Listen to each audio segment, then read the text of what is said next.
हर महीने सैलरी आते ही गायब हो जाती है। सिर्फ एक फॉर्मूला आपकी पूरी जिंदगी का बजट सेट कर सकता है।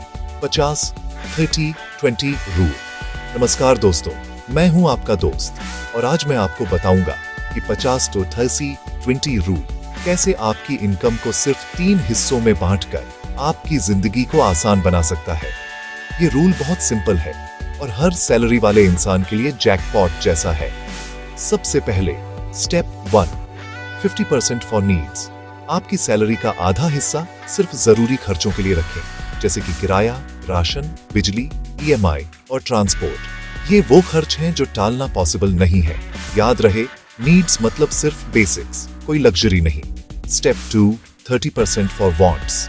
अब बारी आती है लाइफस्टाइल और एंजॉयमेंट की। मूवीज, शॉपिंग, आउटिंग्स, नए गैजेट्स, ये सब आपके वांट्स हैं, लेकिन यहाँ पर लिमिट जरूरी है। जो भी खर्च करें वो इनकम के 30% से ज्यादा ना हो। एंजॉय करो बट स्पेंडिंग पे कंट्रोल रखो। Step 3, 20% for savings and investments. सबसे इंपॉर्टेंट स्टेप, फ्यूचर की प्लानिंग।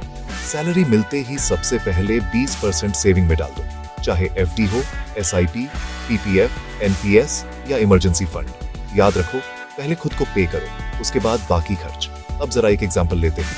मान लीजिए आपकी सैलरी है Rs 30,000, 15,000 गया जरूरी खर्चों यानी 50%, 9,000 रुपये एंजॉयमेंट और कंफर्ट में यानी 30% और 6,000 सेविंग या इन्वेस्टमेंट में यानी 20%। सोचिए, हर महीने 6,000 की सेविंग, एक साल में 72,000 रुपए। बिना एक्स्ट्रा मेहनत किए आप लाख के आसपास पहुंच जाओगे। बस कंसिस्टेंसी चाहिए। अगर आपको ये रूल सिंपल और पावरफुल लगता है तो आज ही अपने खर्चों की लिस्ट निकालो और 50-30-20 का मैजिक लगाओ। नीचे कमेंट में बताओ, आपकी सैलरी का सबसे बड़ा हिस्सा कहां चला जाता है? वांट्स, नीड्स या सेविंग्स? स्मार्ट बनो, रिच बनना ऑटोमेटिक है।